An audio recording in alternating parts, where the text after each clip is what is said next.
ਵਾਹਿਗੁਰੂ ਜੀ ਕਾ ਖਾਲਸਾ ਵਾਹਿਗੁਰੂ ਜੀ ਕੀ ਫਤਿਹ.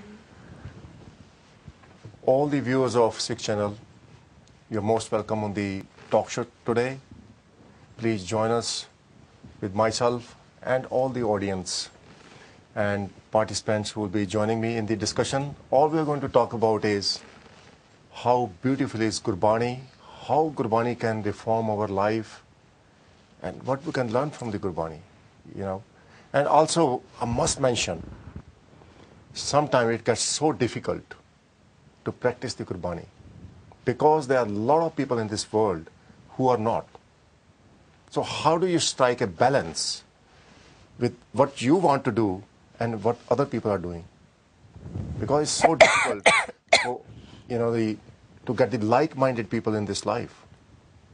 But Guru Maharaj has taught us in the Gurbani that some people are low, some people are high.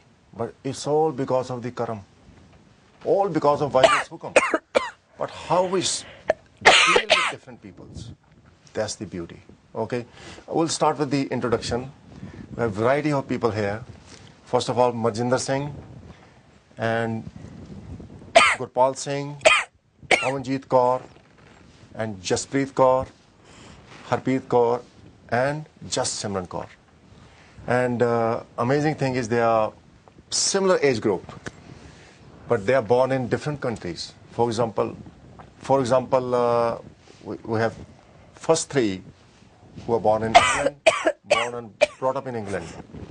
And this is a quite different environment than people who are born in India. And we'll talk about how our upbringing can basically mold our life in Guru's way. Admittedly, if you're born in England, life is quite tough, can be tough. So let's touch on your experiences. You know, if we start from yourself, Manjinder Singh, basically what I would like you to elaborate on is basically your environment, your upbringing in the family. Then you go to universities, schools, colleges, and you meet different people. And how actually you coped with that. So start off with your family life, childhood. From a young age, we were exposed to Sikhi, but not on a mass level. Perhaps we did, I think, the standard Sunday visit to the Gurdwara and really learned about Sakhiyan. We went to Punjabi school when we were younger, and through Punjabi school we were exposed to some Sikhi with that as well. But in terms of the meaning of Guru Granth Sahib, we never really managed to get that. We never really understood what we were hearing at the Gurdwara when we went there. So it wasn't until I think when we went to secondary school. Is it because, sorry to stop you here, you said you didn't understand what was being said at the Gurdwara. Is it because you didn't know the Punjabi, or was the Punjabi so difficult you couldn't understand? I think it was a mixture of both. I don't think I'm massively fluent in Punjabi, but for example, when we learn about Sikhi now, when we break it down, it's very easy to understand. And I think the speed of which Gurbani is being read sometimes can be quite difficult to comprehend. But when we break Sikhi down, for example, when if we're listening to a Hukamnama, for example, if we were to read it and then go through it line by line, it's very, very easy to understand. And then the vichar amongst ourselves and with friends and family, it helps us to contemplate Gurbani and understand Gurbani, and it makes you think about things in a way you never really thought about them before. And with that thinking, with that vichar, you gain that understanding of that gyan, and then you finally, you manage to, you can get a message and hopefully try to implement it in your life. Yeah, that's excellent. How about you, Gurpal Singh? Do you feel that Gurbani and Sikh Itihas, the Sikh history, has given you that confidence and support right from the childhood, the way you wanted to grow and progress in your life? I think it definitely has. I mean, since we were children, our parents took us to a Gurdwara, they took us to Gurmat class.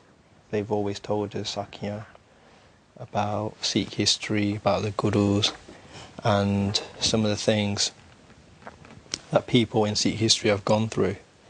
So a lot of times take a lot of inspiration, especially times when I'm down or times where I need motivation. I sort of look back and think, wow, there were people in Sikh history who went through so much, and that sort of gives me a lot of energy at times. Yeah. So at school, I remember my childhood. I had a difficult time because I was going to a school in Haryana, in India. You know about that. In Haryana, it was just me and my brother going to a high school where there were 800 other students who were non-Sikhs. And we were so confident. We went to school and we exactly knew who we are. So no one was able to dictate us basically, or bully us in any way. So a lot of confidence here. Now, Pawanjit Kaur, now you're being girl. It's different from being male. How did you cope with the environment at school?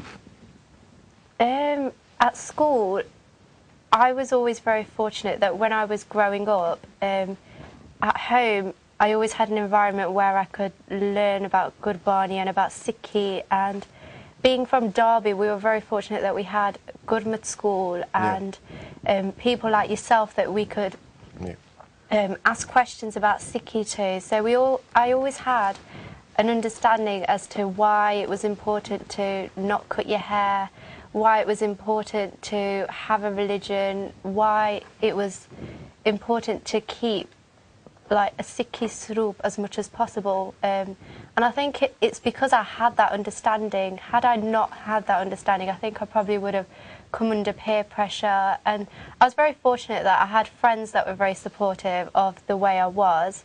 The fact that I didn't want to cut my hair or want to dress like other people. I was very fortunate that I had friends that accepted the way I was. Even at university, that's when I found the most that I was able to develop further and like actually love the way I was because of like my friends. So I do think it's very important to have the right sangat around you, and like if you're with the wrong crowd, then it can change you a lot. I think the biggest problem I can see happening is youngsters drinking, using drugs, smoking, and also, very intimate relationship with other people there, which is not part of Sikhi. And sometimes it becomes so difficult to keep away from these things. Someone has birthday. This person wants to go to pub for a drink. How do you say no? Or how do you keep yourself away from that environment where you don't go against Guru's teaching? It's very, very challenging. So how did you actually resisted yourself or kept away from this? Maybe Gurpal, you can elaborate, or anyone? Yeah, I can. Back at university, played a lot of hockey, and after hockey matches, a lot of players would say, we have a social where they would go out and they'll drink. But all I said was, look, I don't drink. And what they presumed was it was part of my religion and there wasn't any peer pressure. So I was quite lucky in that situation that people around me understood that I didn't drink.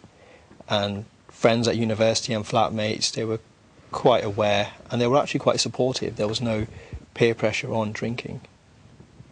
How would you say it so politely that your friend won't mind? That's a challenge. Maybe if we go to Jasprit Kaur. Actually, they are talking about their university environment. Actually, we are brought up in Punjab, but there is a very different environment in the Punjab. Actually, if we can say in the colleges and in the schools and in the universities, there is some environment of religious. So religion, most of the people they study there are Sikhs, and they know about the teachings and they follow the Guru's teachings. So it's not so hard in the Punjab. So India is different kettle of fish, basically. Yeah. You are not exposed to that sort of No. environment. Yeah. Okay. And what would you say? What difficulties you have in India? For example, when you were young, did you have anything which will take you away from Sikhi, for example, or will make you do something very nasty, which you shouldn't be doing? ਕੋਈ ਇਹੋ ਜਿਹੀ ਚੀਜ਼ ਸੀ ਵੀ ਜਿਹੜੀ ਤੁਹਾਨੂੰ ਕਰਨ ਵਾਸਤੇ ਮਜਬੂਰ ਕੀਤਾ ਹੋਏ ਤੁਹਾਡੇ ਮਿੱਤਰਾਂ ਨੇ ਦੋਸਤਾਂ ਨੇ ਵੀ ਜਿਹੜੀ ਤੁਹਾਨੂੰ ਨਹੀਂ ਕਰਨੀ ਚਾਹੀਦੀ? ਜਿਵੇਂ ਮੈਂ ਹਰਿਆਣਾ ਤੋਂ ਬਿਲੋਂਗ ਕਰਦੀ ਹਾਂ, I belong to Haryana. ਤੁਸੀਂ ਵੀ ਹਰਿਆਣਵੀ ਹੋ? ਠੀਕ ਹੈ। I faced a lot of problems in my school life regarding to my religion, Sikhi stroke and all these things. Related to my hair cutting, because all the girls, my friends, they cut their hairs and always ask me that you cut their hairs and you're looking very nice, and so that is a very common problem. Yeah. But ਸਾਡੇ ਘਰ ਦੇ ਵਿੱਚ ਜਿਵੇਂ teaching ਸੀਗੀਆਂ ਗੁਰੂ ਵੱਲੋਂ ਮਿਲੀਆਂ ਹੋਈਆਂ, parents ਨੇ ਸਾਰਾ ਸਿਖਾਇਆ ਹੋਇਆ ਸੀਗਾ, ਸੋ ਮੈਨੇਜ ਕਰ ਲਿਆ ਉਸ ਟਾਈਮ 'ਤੇ, ਇੰਨੀ ਜ਼ਿਆਦਾ ਪ੍ਰੋਬਲਮ ਨਹੀਂ ਹੋਈ। ਬਟ ਹੁਣ ਪੰਜਾਬ ਵਿੱਚ ਹਾਂ, ਸੋ ਇੱਥੇ ਬਿਲਕੁਲ ਮਾਹੌਲ ਚੇਂਜ ਹੈ, ਇੱਥੇ ਤਾਂ ਕੋਈ ਇੱਦਾਂ ਦੀ ਕੋਈ ਪ੍ਰੋਬਲਮ ਨਹੀਂ ਹੈ। ਸੋ Okay, thank you very much for that. Now I think the grandparents and parents have a great role to play. I'll give you an example of my grandfather and grandmother. They did want us to do Japji Sahib Bani. We were quite young. Of course, we wanted to play gulli danda in India. We wanted to play kanche, the marbles, and we wanted to play cricket and hockey. So all-rounder, okay? Now, problem was to strike a balance, basically. How much time I should devote learning Japji Sahib Bani? Because we learned Punjabi. We're taking Santhya from our dad, which was great. But then there were a lot of distractions. We wanted to go and play and enjoy our lives with our friends. My granddad, he was clever, I think. I think we were blessed to have him as our grandfather. Every time we did one podi of Japji Sahib, we were given 1 rupiah. 1 ਰੁਪਇਆ ਮਿਲਦਾ ਸੀ ਜਦੋਂ ਅਸੀਂ ਜਪਜੀ ਸਾਹਿਬ ਦੀ ਇੱਕ ਪੌੜੀ ਦਾ ਪਾਠ ਕਰਦੇ ਸੀ। ਫਿਰ ਅਗਲੇ ਦਿਨ 2 ਪੌੜੀਆਂ ਸੁਣਾਈਆਂ, ਜਿੰਨੀਆਂ ਪੌੜੀਆਂ ਜ਼ਿਆਦਾ ਸੁਣਾਉਂਦੇ ਸੀ ਉਹਨੇ ਪੌੜੀ ਦਾ 1 ਰੁਪਇਆ ਮਿਲ ਜਾਂਦਾ ਸੀ। So you might think it's bad, but it was good. ਜਦੋਂ ਅਸੀਂ ਪੂਰਾ ਜਪਜੀ ਸਾਹਿਬ ਦਾ ਪਾਠ ਕਰ ਲਿਆ, 40 ਪੌੜੀਆਂ 40 ਰੁਪਏ ਮਿਲ ਗਏ। Like Baba Farid. What is Baba Farid? So ਤੁਸੀਂ ਸ਼ੇਅਰ ਕਰੋ ਹੁਣ। You can share with the Sangat. That Sakhi is beautiful. Yeah. Actually, Baba Farid, when he was young, so his mother wants that he must be spiritually high than what she did at that time. She said, you like good, and if you want good, that is jagiri. If you like good and if you want it, do the bhakti of Allah, and Allah will give you the good. Wow. Then what Bhagat Farid ji do? He sit and do the Naam Bani, meditate on Allah. And what his mother do? She was very clever. She put good in her under his mat. Then when he opened his eyes, he took the mat and he found a good. Every day this happens. But one day his mother was out of home, so actually she forgot to keep the good there. But at that time, Baba Farid ji, he knows about the whole story. But what happens to Baba Farid ji, that from that day, as day by day he was meditating on Allah, he was meditating on the Vaheguru, and Vaheguru ji blessed him, and that he forgets about the good, and he said, Farida, shakkar khand nivat gud makhyo maja dudh sabbe vastu mithiyan rab na pujan tud. So what is the meaning of that? That all the things in the world, they are very sweet, but the name of the Vaheguru is the sweetest of all these things. Exactly. This is beautiful message. I think Farid Sahib used to love jaggery, which is good. It's like a unrefined sugar. But if I want to convey the message to you, you can consider mass bars. So every time you do part, Vaheguru will come and give you mass bars or something else, whichever you like. But how much encouragement did you get from your parents? I know a lot of parents, they emphasize on these studies. Okay, son, you do your exams, you get your top grades, and we'll reward you by taking to cinema. Now, don't feel embarrassed. You need to be frank, okay? You need to be really, really frank, because this is going to help other people. I might be guilty myself. You know, when my son was growing up, I might have said to him, Putter, you have to take top grade, and I'll take you cinema, I'll buy you some, you know, computer or some sort of, you know, PlayStation, which is very tempting. And kids will do better, they will work hard. But did I say to my child that if you start your Sahaj part and you do your Sahaj part, I'm going to give you £200 as a reward. You buy what you want to buy. Or I'll give you £1,000. You know, I'm being frank. If my son does whole Gurbani, the Gurbani of Tan Guru Granth Sahib Ji Maharaj, does the Sahaj part, I won't mind giving £1,000 or maybe £5,000 towards his finance. If he wants to buy a house, or wants to buy a car, I'll give him £5,000. But so far, he hasn't succeeded. How about your parents? How about your parents? Did you get any encouragement like that from your parents? Yeah, there was encouragement from when I was very young. I think because obviously when you're at a young age, when you're growing up, you're very impressionable, and it's the role of the parents, I think, to try and guide their children through life as much as possible and try and teach them the right way with the wrong. And I think as Sikhs and being born into a Punjabi Sikh family, we're very, very lucky that our history is so diverse, it's so rich, that there's endless amount of Sakyan for us to learn from. From these Sakyan, we can try and implement them into our lives, these messages. So, for example, the Sakya we heard from Papa Farid, you know, if we're saying that the name of Vaheguru is so sweet, we can try and implement that into our lives. Why is Vaheguru's name so sweet?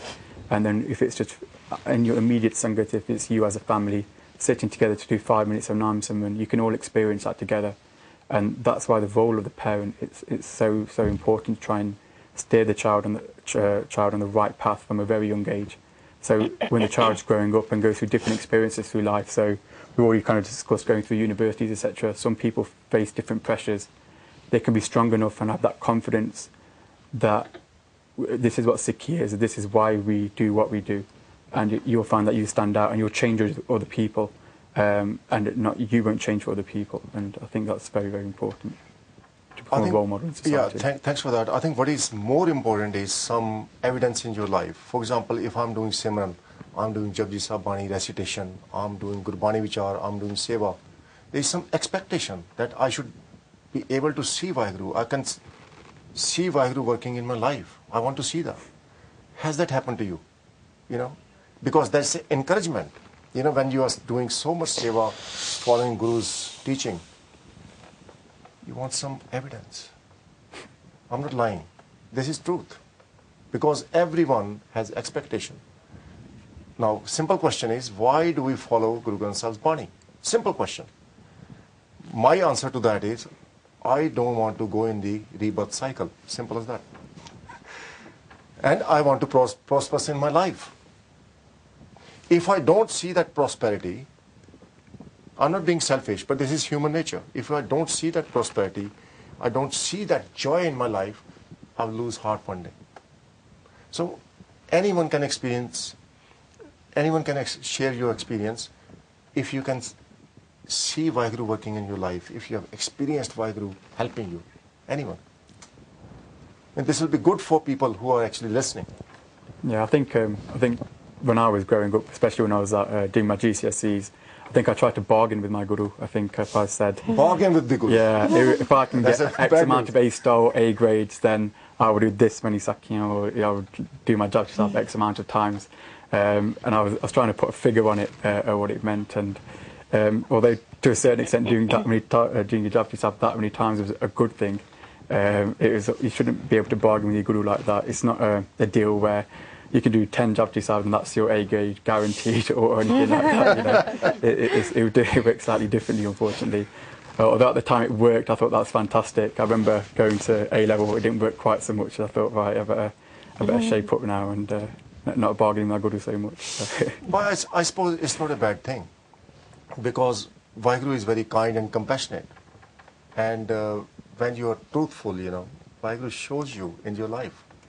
It's not a bad thing, but as long as you understand the essence, you know, why you're doing part for. We're not doing part for accumulating wealth here or building mansions or showing off.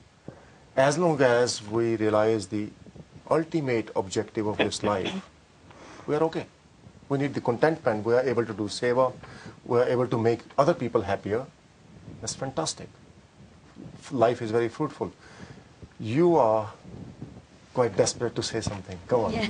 Have you seen Vaheguru in your life? Yeah, when we do part, Right. it really works.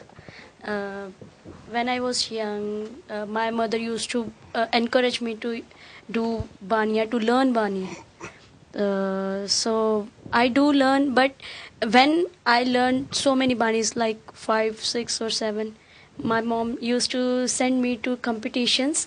So whatever I need, I got in the competition as a prize. Actually, when I was in like year 4 or 5, and I need a cycle that time, and when I went to competition and I got the cycle. Fantastic. Vaheguru di kripa hai na? Yeah. Same thing happens to me. That when we keep Vaheguru on our priority, Vaheguru gives us what we want. What was happening on the Sunday, there was a Gurbani class in the Gurdwara Sahib. So I was teaching to the kids. It was, I think, 7 to 8 years ago. So I was teaching to the kids regarding the Gurbani. It was a Sunday class. So all the other, my brothers and sisters, they went for a competition. And I also want to go, but I was thinking that if I will go to the competition, then the class, I have to miss the class, and all the students, they have to go back. And if once they will go back, it will be very hard to recollect them. It will be very hard for us. So I take a decision, I will not go in the competition. I will handle these students. I will teach them, as this is important to me. Guruji wants it. What happens that the same time was the competition and the same time was the class. But when I finished the class, my mother said, okay, let's go to the competition. If that will be finished, then we can only see who won the prize and what is happening there. I said, okay, we will go. When I reached there, the competition was not started, and I was there. I need cycle at that time, and I was very surprised that I have not taken any reading or anything, but Guruji helped me at that time. At that time, competition was very hard. You have to say that how many banis you learn with meanings and everything. And I was very shocked that the competent who was, she was with me, and she knows more banis than me, and I knows less, but I got the first prize. I don't know how this happened. Vaheguru di kripa. That's fantastic example. But anyway, I think what I've learned from all these stories you're telling me is Vaheguru is there. Yeah, even if it's not like something you can see, like winning prizes and things, just knowing that Vaheguru's there as your support it's emotionally, it's so helpful. Like if any time you, like when you win something or when you do something really well at work and everyone's praising you, knowing that it's Vaheguru behind everything, it's a very good state of mind to be in. And also, like if anything like bad is to happen, is to accept it, and to accept it as Vaheguru's will and hukam at the same time. So being emotionally stable in that sense is also like, it's also evidence that Vaheguru is definitely there. And when you read more and more into Gurbani, you understand the purpose of your life and why Vaheguru is there. So it's always very useful. Yeah, that's very, very good, encouraging that you feel that way. But not everyone feels that way, because I'm going to share something with you. We're talking about the current issues, what the families are experiencing today. A lot of people are having difficulty in their relationship. Relationship could be husband-wife, father-mother, brother-brother, sister-sister. Yeah, there's a lot of problem. Is it lack of confidence? Is it selfishness? Is it material? Is the greed? what is going on in this world. Because Guru Maharaj reveals, Parmeshwar te bhullya vyapan sabe rog. If you forget Vaheguru, all the diseases, all the problems, they attack you. Fantastic. But I've seen people who are supposed to be very religious. They have these problems. So what is lacking in their life? Are they not practicing? I mean, you can elaborate on that. I know it's a difficult subject. But what is going on here? Yeah. We can say they are not understand the Gurbani firstly thing, and if they can understand, but they're not following the Gurbani in their daily routine and in their lives.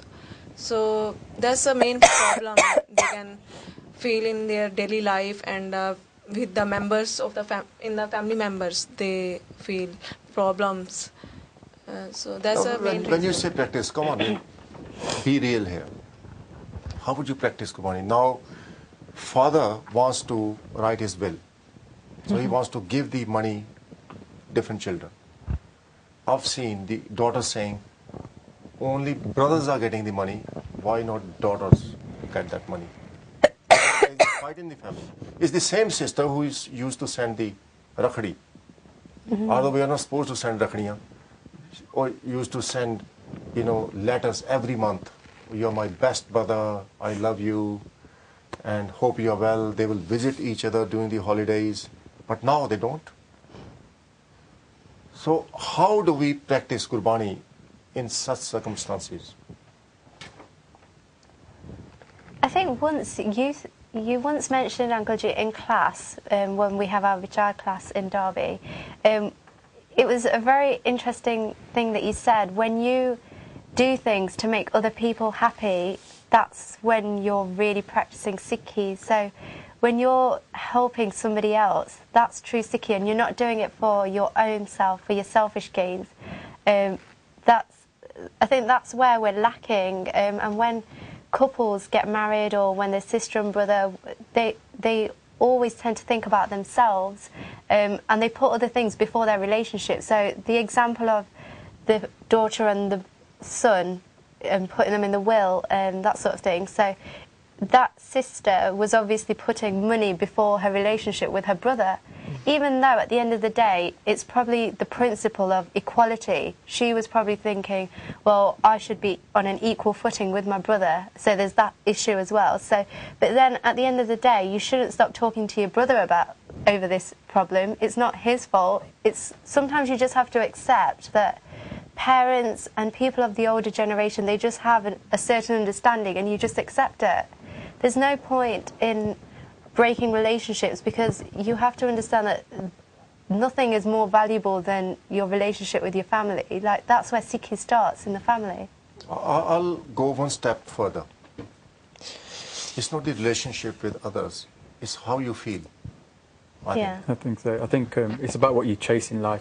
Exactly. I think we all want happiness in life, but if we're really looking for that santok in life, it's about, do we chase after material, or what is it that we value highly? And if it's a relationship with your brother, for example, just to be put in a hypothetical situation, how do we know if the brother received the money, the brother out of biyad he might have given the money to his sister or something like that, you don't know how it's going to work out. Yeah. But if you're chasing after the money, you do forget what the real issue is, or what you're really here for. So it's very important to know that you're all going in the same direction. That's why it's so important as a family together, whether it's husband and wife or brothers and sisters, etc., that you all help each other and you're all pulling in the same direction, going for the same goal, and supporting each other to try and meet Vaheguru. Yeah, I remember that punchline now, what you were mentioning about. In any relationship, if you develop this mentality, what I can do for my partner, That's it, yeah. rather than what my partner can do for me.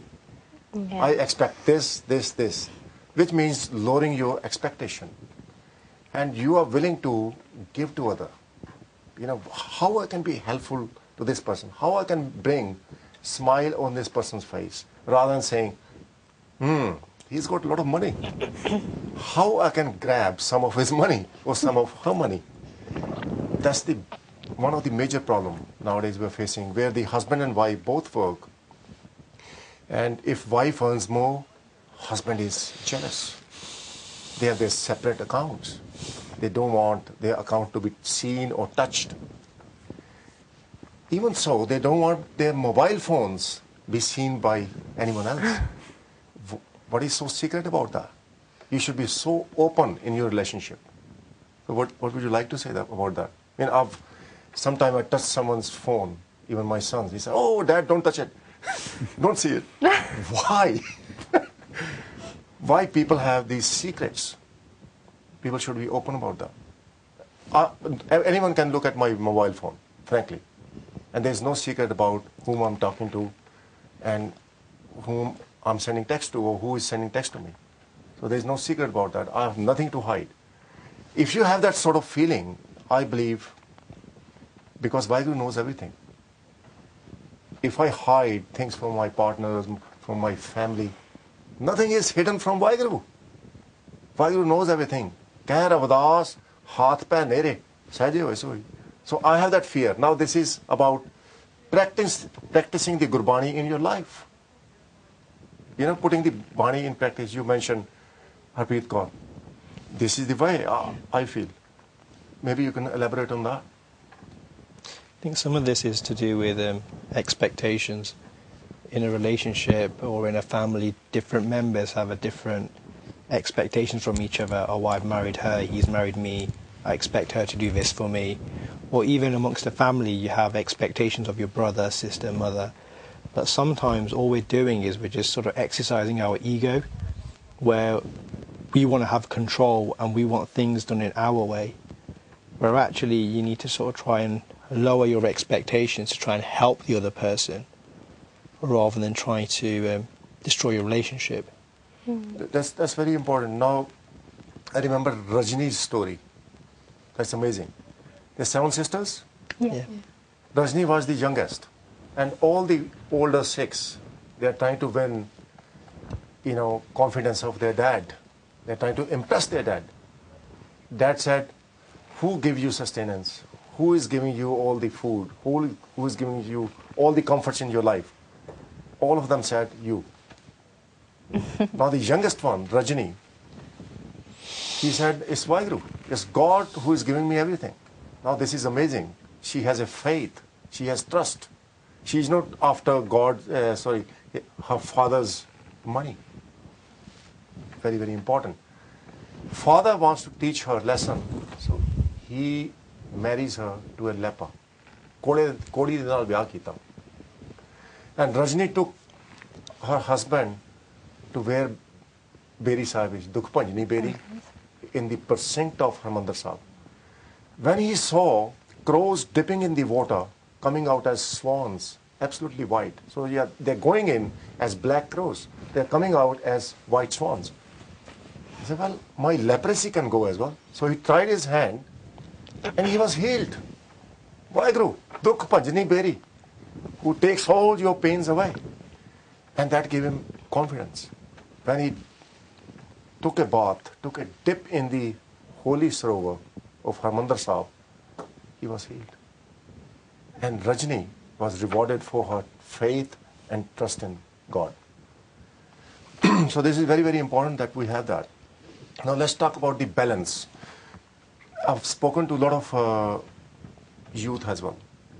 They say, well, we don't have time to do Santhya, we don't have time to practice Gurbani, read history, because we have exams, which admittedly there is a pressure from work, pressure from universities. How do you cope with that? Over to Manjinder Singh. I think it's just trying to retain your focus really about what you enjoy in life. I think if you've got that pyar for Sikhi, which hopefully you'll develop from a young age, doing your Nityanam in the morning or learning a Sakhi, it's not a chore, it's something that you enjoy. I think in life, even though, yes, you do have pressures when it comes to exam time and things like that, there's always a certain amount of leisure time there that people have. It's how you choose to spend it. And if you've got that pyar for Sikhi, hopefully your leisure time will be spent in a Sikhi environment or learning something about Sikhi, whichever form it's in. But again, I think reading Gurbani for me was like a comfort. I know I was not very confident about one of the exams. I thought I will fail. I went to Gurdwara, I was listening to the Kirtan, very, very relaxed. Went to exam, I had 80% marks. Wow. Why? Because of the tension and the stress, I could not actually remember things. I could not grasp. When I went to Gurdwara, listened to the Kirtan, mind was so relaxed. I could, do revision very, very quickly. So Gurbani has helped me. Rather than giving me less time or motivation to do my studies, actually Gurbani has inspired me and helped me to do well in my studies. You would like to share your experience? Gurbani also helps in increasing the concentration which we need for the studies. Actually, lots of the students, they are doing search part and they share their experiences. And one of the girl from that, the search part doing girl, she said that whenever I do my studies after doing the part, I learn more easily than if I do without doing the part. And that is personal experience. That is the personal That's experience amazing. of her. Yeah. And she also added that I got more marks. Then we asked her that when you read Gurbani, there is no science, no maths in that, no formulas are there, then how you get more marks? She said, I don't know, but when I read Gurbani, I feel very relaxed, and after that, when I read my studies, when I do my studies, I feel more concentrated on my learning. So it means Gurbani helps us to concentrate, helps us to relax our mind, and also when we read Gurbani with our faith, then our mind automatically relaxes that Vaheguru is with me. I will do top in my studies. So this is the main reason. I remember during exam period at university that we used to always go to the Gurdwara just also because we don't have to cook at home, so we could just have some langar and it was just really easy because it was near the library. But like Benji said, it was always really calming and soothing, and we were so agitated during exam time and it was very stressful. But yeah, going to the Gurdwara always makes you feel so much more calm, and it just makes you realise that it's not the end of the world. Exams and things, yes, you have to work hard, but there is a life outside of exams and university as well, and so it's always soothing and a good experience to go to the Gurdwara.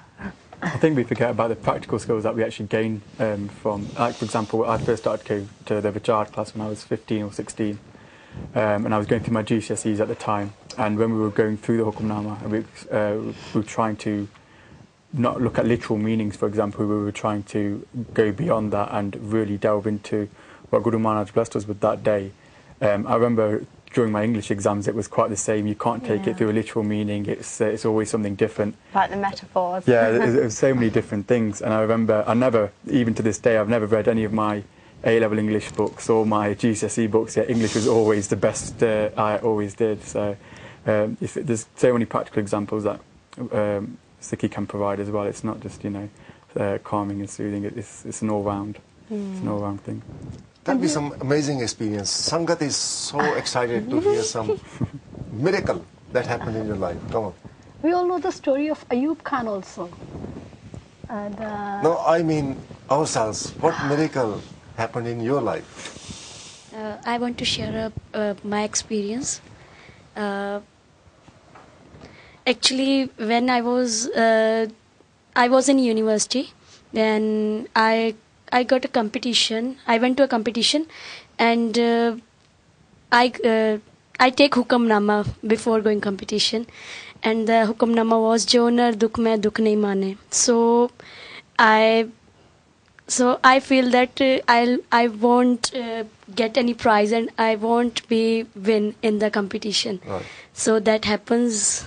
That happened. Yeah, I know that will be happen, and that happened.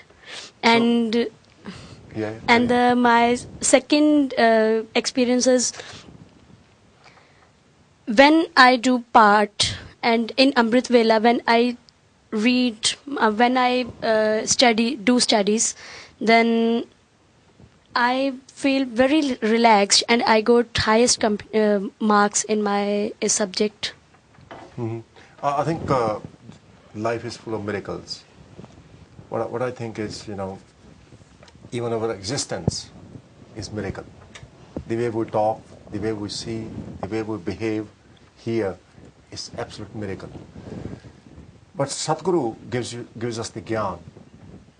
Gyan means that knowledge and wisdom that we need to realize our Creator and be one with the Creator.